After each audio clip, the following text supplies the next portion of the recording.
name is Amir. I'm 28 years old, from Israel. I'm a lawyer, Republic crew member, I guess. I'm here second time to attend Republic Day.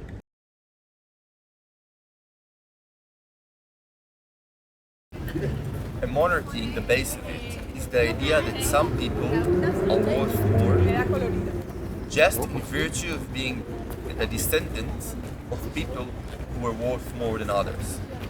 I mean, sure, you can say that the monarchy is also about government, but that's not what it is today. Today, having a monarchy in the UK or in any other Western country is just a celebration, a sanctifying of this basic inequality, of this injustice, of stuff that we not only don't believe as democratic, we think that they are actually the very contradiction to our fundamental principles of democracy.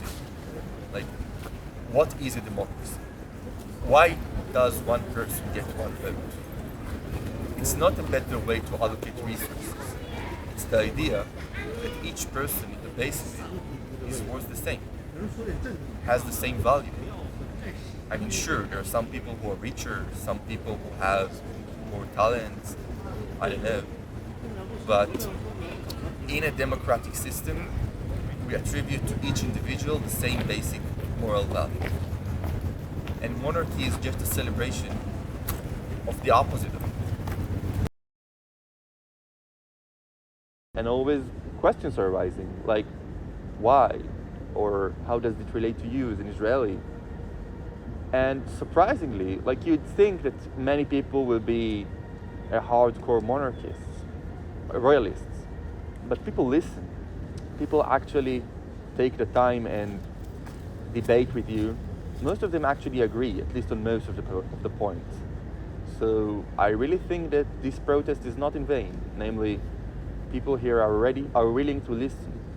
And I've said in the previous interview, it's because for a lot of decades, namely for most people their whole lifespan, they were identifying the crown and the monarchy with their beloved queen.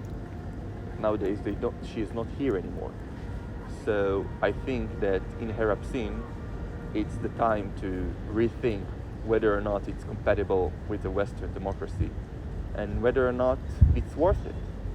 The monarchy is not warranted by any means. There is no good claim in favor of the monarchy. And against it, you have both the financial dimension, which is not the most important thing, but for most people, that would be the equal between ties. Yes. So if Republic Day would have taken place in October or November, I would reconsider coming. Namely, I would really feel that we're in a war. But right now, I really think that it's not. I mean, sure, the IDF still bombards Gaza, but actually describing this in as a war is just a means of helping perpetuate it, because this is how Netanyahu is trying to describe it. Namely, Netanyahu is trying to say we're still continuing our war effort to reach the absolute victory, absolute triumph, whereby there is no real military aims or goals that can be further achieved. The Hamas will not be dismantled unless you, one, have a military occupation there, or two, you install any other regime. It's not, I mean, I don't think any rational liberal can think that continuing the war will grant Israel any other achievement unless they sought for military occupation of Gaza or reinstalling a different regime, for example, the PA. But otherwise, it's just not vital to continue the war. Yeah, they are. In Israel, it's actually really dangerous, I believe. I think that the judicial overhaul is not really an overhaul, but actually a huge change of our democratic system that really erodes the very basic democratic values we have.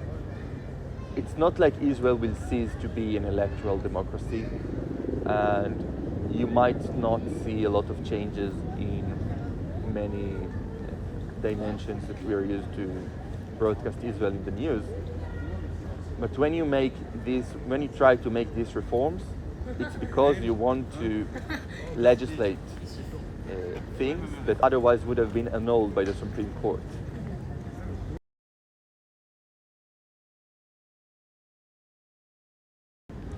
Well, I think that this is an ad hominem argument, but more importantly, I really don't think that having trouble in Israel is a reason not to protest against the monarchy.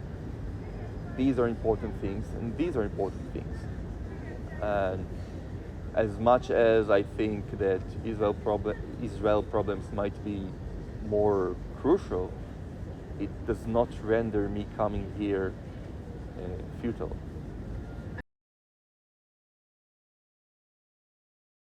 No, I don't think it's different from any other monarchies. I think that other monarchies that are part of the Western world should vary us in a similar manner. The difference is that in the UK, we are having some kind of special opportunity to actually bring about a change. When you go to a protest, you should think both about, as you've said, how crucial the protest is, how crucial the subject we're protesting is, matters. But you should also think about, can I make a change?